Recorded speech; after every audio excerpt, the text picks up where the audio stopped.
All right, thanks for tuning in. We're going to finish off a couple of these pieces in terms of the imagery and maybe some kind of embellishment types of additions to these scenes. And I'll format all these cards later on. But let's start off with this quarter page one right here.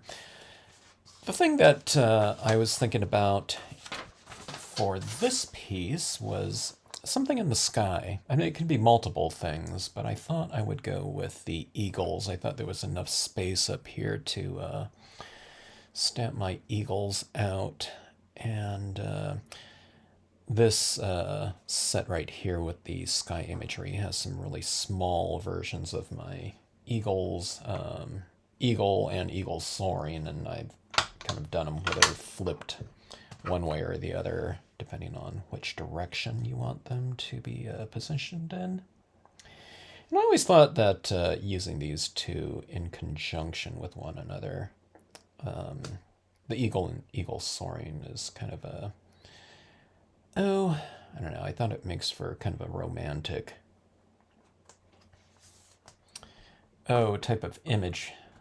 And I was mentioning my Valentine's Day scene that I've done these two in conjunction with one another several times in the past for things like anniversary cards and whatnot. Okay, so let's see, I'm going to get this eagle right here, and I'm just stamping this in regular dye-based ink. Let's go, let me see.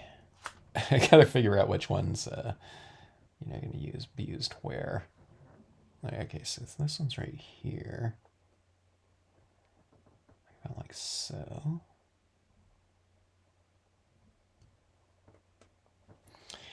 And I think it's this one. Let's see.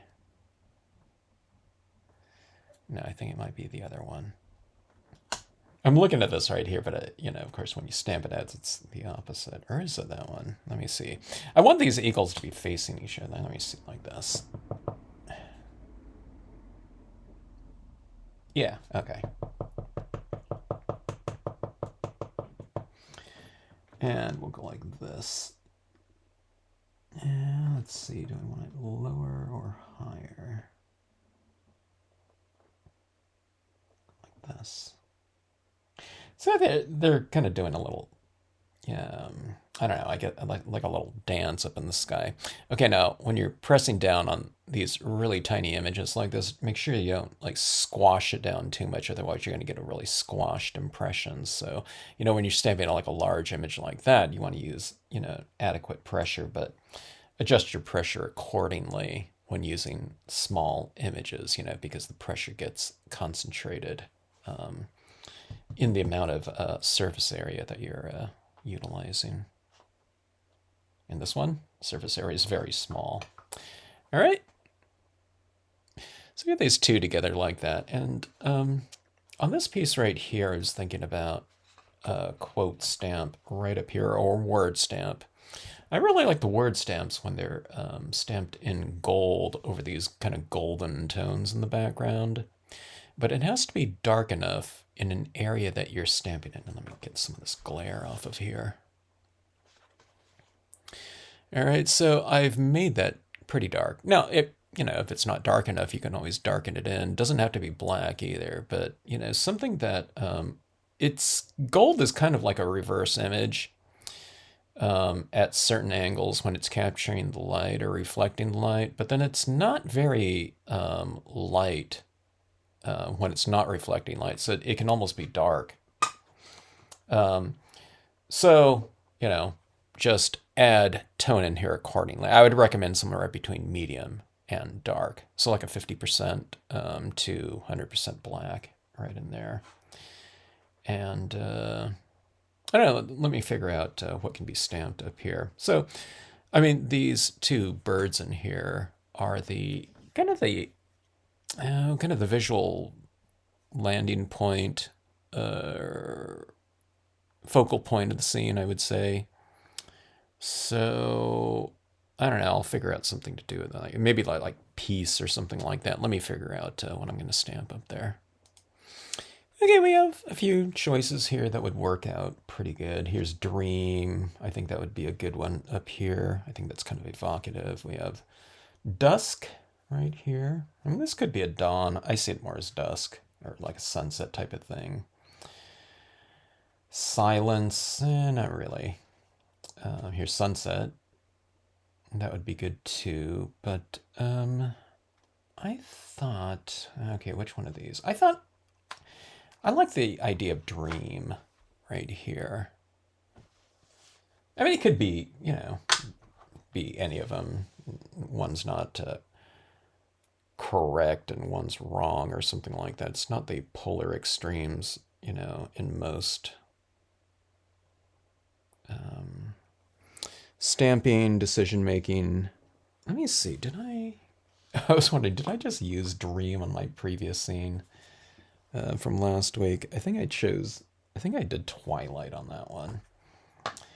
Okay, let me see if I have enough ink on this gold pad here. I hope I do, because I don't feel like re-inking this. Yeah, there's plenty of ink on it.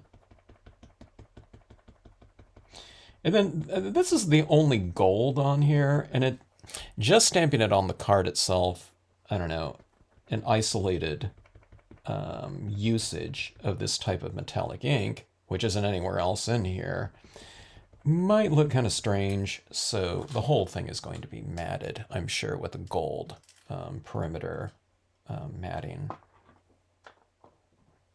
or whatever, framing. Okay, forgive my head getting in the way, but I really need to get this word stamp straight and positioned accordingly. Okay.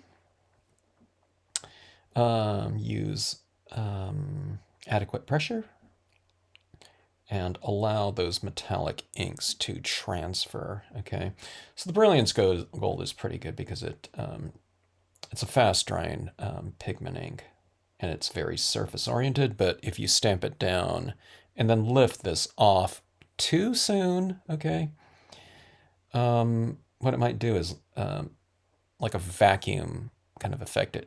You lift off like that, and it just, the ink might come with it because it's not really absorbing into the paper. So just allow it to set up for a little bit and lift, and it's fine. So here's what I mean about the, it's not really reverse out, ink like that. You can barely see it like that, but, it goes like that. It really stands out, right? So I think that's kind of a cool little feature there on the scene.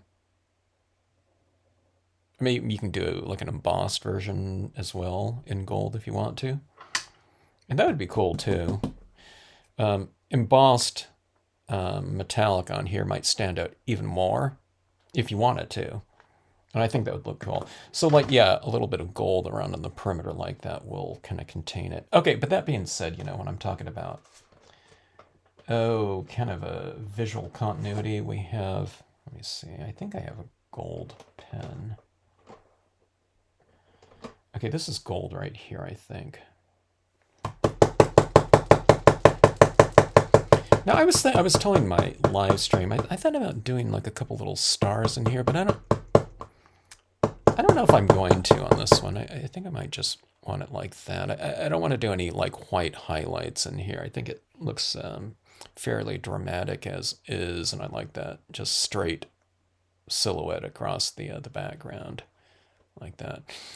These are going to be spray sealed too. Maybe I'll shoot a video. I haven't done a outside spray sealing video in a while, but you can see these transform from, I mean, these ones look pretty good. These are dry now, and that intensity is pretty good, but the intensity will get bumped up, I don't know, maybe 10%, 15% with the use of an acrylic spray over the top of it. And it looks even shinier, and the color's even deeper when we spray seal it. Okay, so that being said, maybe I'm not going to do like some little, like first star of the night type of thing coming out right up here in white, but I do think that I might want a couple of these little starry kind of features in here that might be kind of subtle. And I do like adding some stars against my alto cumulus cloud. You know, it's like a mackerel sky. And I often do that. Like if this was in blue tones, I would add in some stars up there, but see like this, I don't know if you can see it in here. But in gold, yeah, it's kind of a little out of focus right here, but these little metallic gold stars in there, okay? And again, it's, you know, I don't want them to stand out too much, but, you know, it's kind of a more subtle type of thing. But there we have it. And again, I'll add in some, you know, formatting to this, and I think it'll look like a really cool card. You can do it on a folded card too. I usually do postcards for my cards, and just write on the back of it. Just because I like to do those, I don't know, double matting too. And, you know, I don't know, I use less paper that way too. Unless I'm doing a, you know, a reflection card. Oh, let me see what a reflection card would look like in this thing. Not that there would be water in a situation like that, but so a reflection card usually represents some water down below. So, you know, maybe it's that looks pretty cool too. Even if you did it like that doesn't look too bad. If you did like an inner card like this would be kind of cool like this. And you just write, you know, happy birthday or whatever down here. I never thought about doing that, just leaving this bottom portion kind of bare. But this kind of sets up a nice little stand for your card too. But like a reflection card might be something like this. Oh my God, that's pretty dramatic right there, isn't it? So this would be like the example of like a, you know, monsoonal rain or something like that down here. I don't know. I could put some rocks across that, and that would look pretty cool. You never really see that in the desert. You know, you know, like the standing pond or something like that. You know, with you know the Joshua trees and Ocotillo like growing out of it. You know what I mean? But I don't know. That looks pretty dramatic like that. Man, that is so insane. I don't know. I might have to sleep on this one. I'd probably add in a couple little rocks down here, but that looks pretty stunning like that.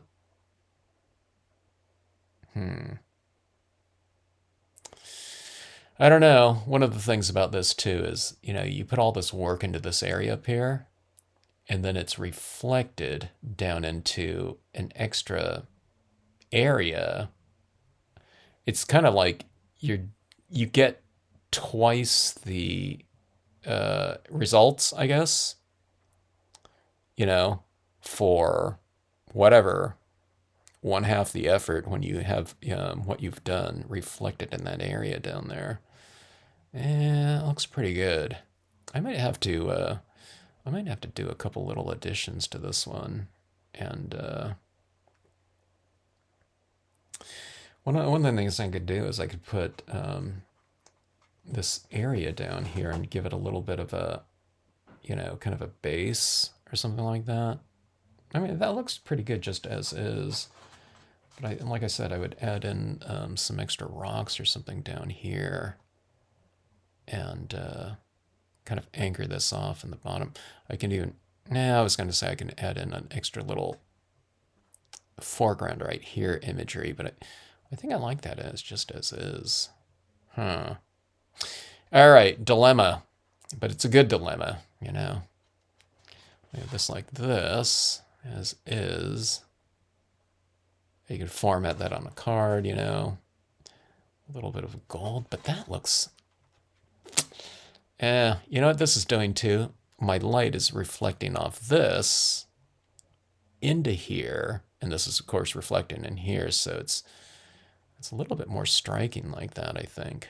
All right, we'll format into a reflection card. It's settled. I really like the look of that.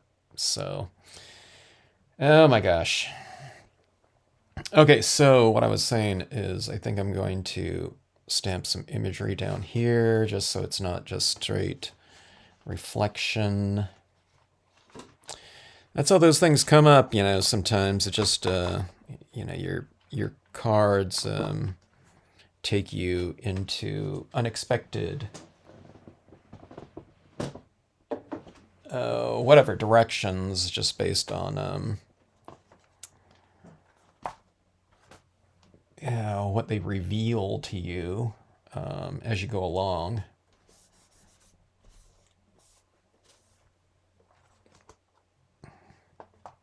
That mirrored cardstock. One of the things about the mirrored cardstock is that you're always getting fingerprints on them, especially my grubby, oily fingerprints, working on these pieces. Okay, so mirrored cardstock like this. What we'll do is we'll use our StazOn ink.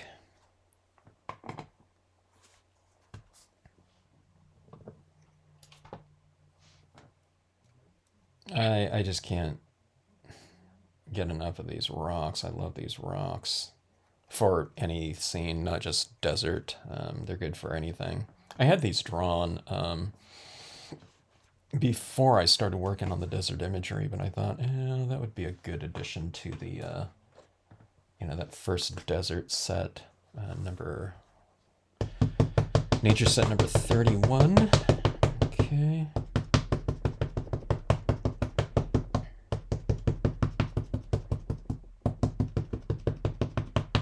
Okay, I gotta have enough StazOn ink in my pad. Okay, this is a mirrored foil cardstock. I'm gonna go low on it, and it's gonna be going off of the bottom of the page.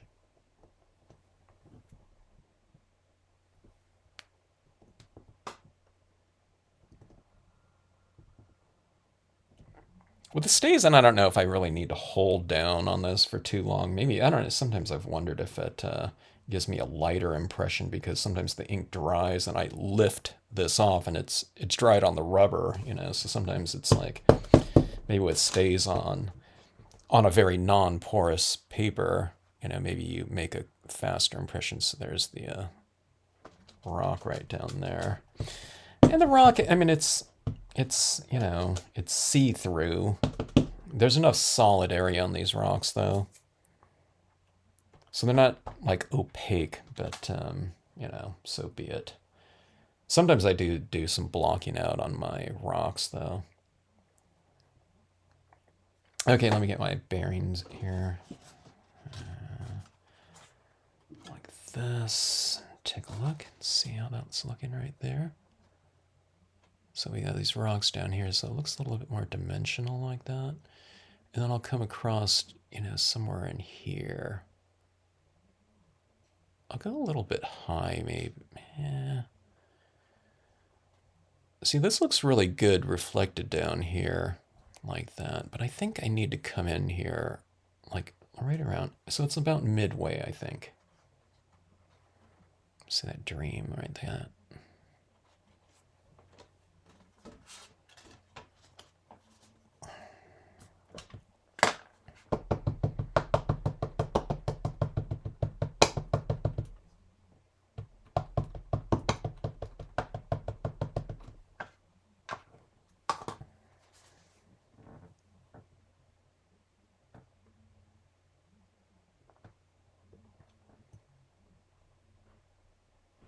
Okay, so using about 2/3 of it or so, about a little bit higher than midway up the card.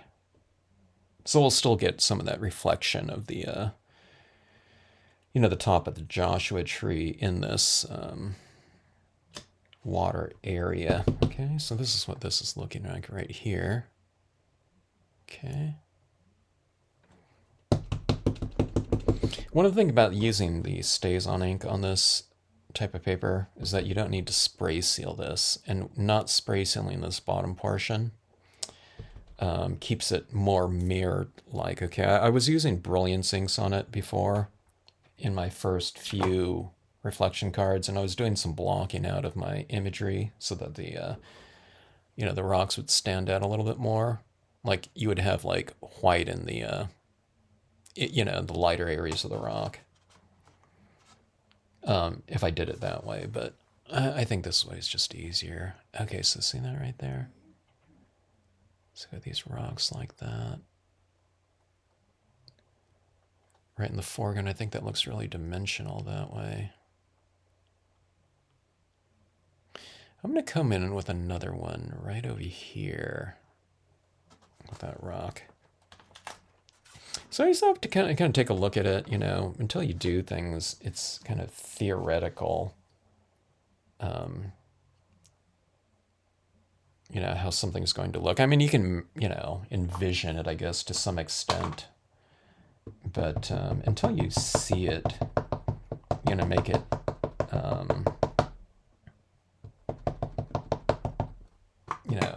use your senses, sight, to see something. You're going to really know how something's really going to look.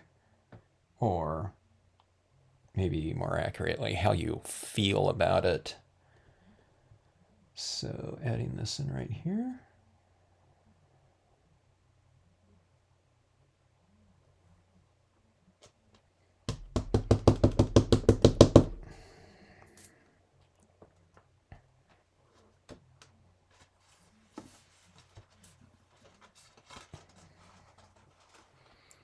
All right, so see these rocks down in here?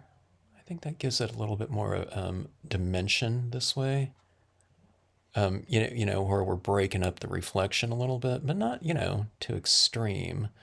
The reflections in there are still very effective like that.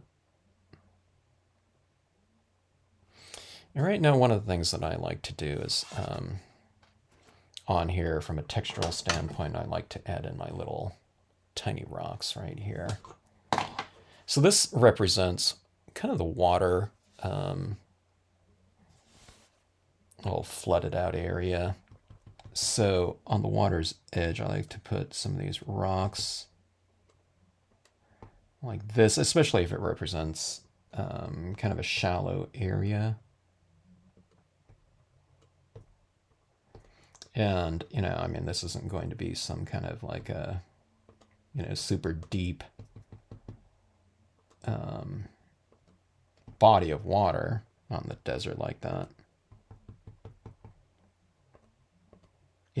Especially with the plants growing out of it, of course.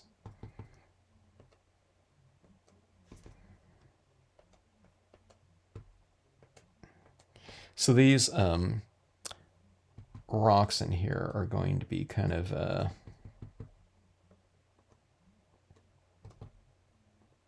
raised from the reflected imagery in it. Okay, I'll show you what I'm talking about here. This is a cool area too, like if you wanted to stamp. Now I didn't know I was going to do a reflection, but if you stamped like a word stamp down here, it would look like it's floating on water, which is really cool. The one thing is I don't have like a StazOn metallic. I don't know if do they make StazOn gold? Okay, so let's see, there's like this. So see, you can see those rocks down there, or like up here, especially in that illuminated area.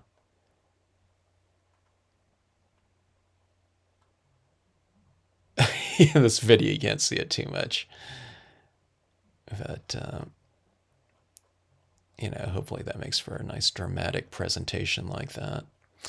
Okay, so on this one, I think I am going to finish this off. After all, that's what this little video is about. So here's what I'm going to do. I'm going to spray seal this with a acrylic sealant. I'm not going to go outside and take the camera out there. First of all, it's like 1 a.m. here. And then what I'm going to do after spray sealing this with a clear acrylic spray, I'm going to put some spray adhesive on the back of this and this, and then we'll come back in here, we'll format it into this pre-folded card base right here, and that should be done. All right, so we'll go do that right now. Okay, I need to be really careful with this because this is wet on the front and it is wet on the back. It's wet on the front with spray acrylic sealant, and it's wet on the back because I have the spray adhesive on it. So not recommended in terms of doing that. But like I said, it's 1 a.m. here, and I don't want to wait for this to dry completely. But let's see if I can get this kind of tacked down here adequately without, you know, putting my fingerprints into the wet acrylic sealant. Yeah, no, okay, it's good. It's set up pretty good. I wouldn't call it dry though. Okay, but I want to get this adequately adhered. I'm using a 3M permanent adhesive called Super 77. But look at that vibrancy on there. By spray sealing it, it brings out the color saturations a little bit more. One thing that I should say is that this is the Brilliance water-based pigment ink. It's water-based, so when you spray it with an acrylic sealant that has whatever, I don't know, whatever xylene or whatever is in it, it's not going to dissolve and put back into solution like an oil-based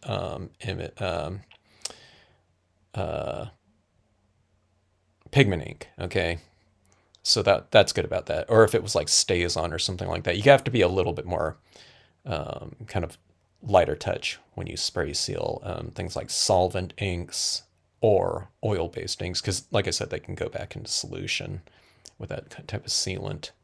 Okay, but anyways, I'm not going to close this all the way either because, like I said, this might be a little bit damp on here.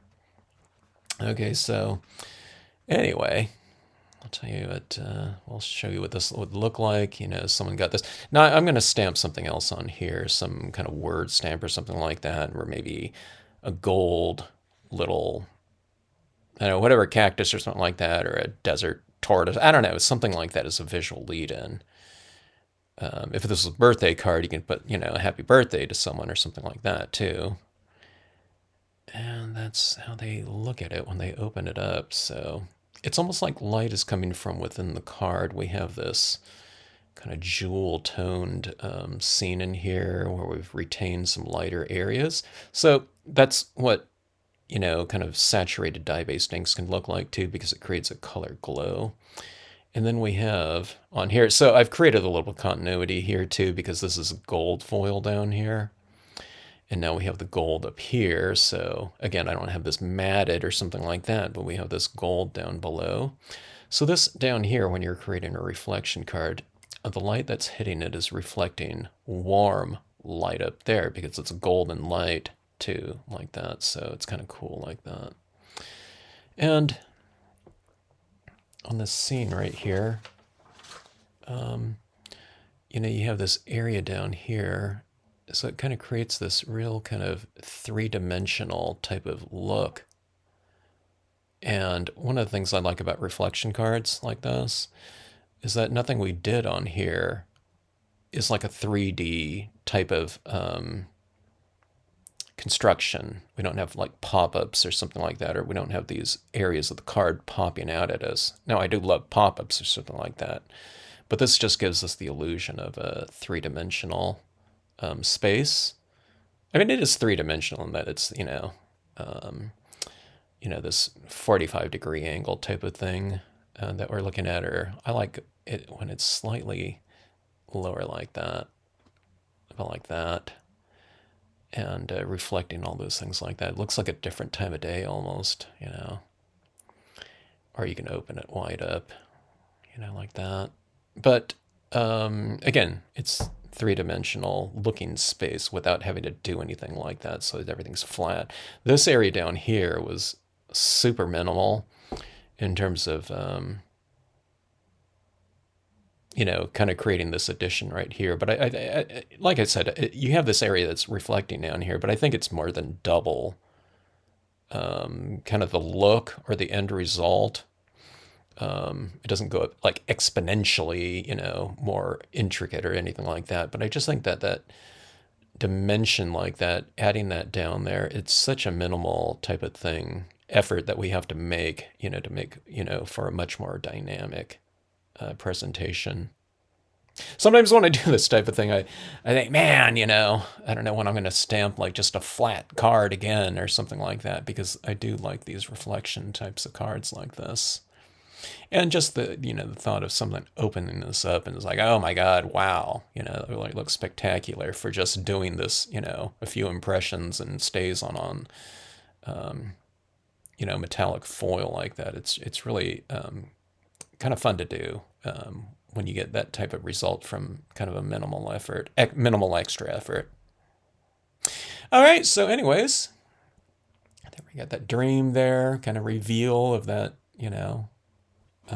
word stamp up top like that too. And that's what's kind of fun about gold too. It's kind of a darker tone in some ways, but then when you have the light reflecting off of it, it becomes one of the lightest things in the pieces because it reflects more light than even like a white piece of paper or something like that. That's reflective, but you can see how much that really stands out in comparison to, almost like pure white like that. So, all right, fun stuff. Thanks for watching. And thanks as always for tuning into the Stampscapes channel.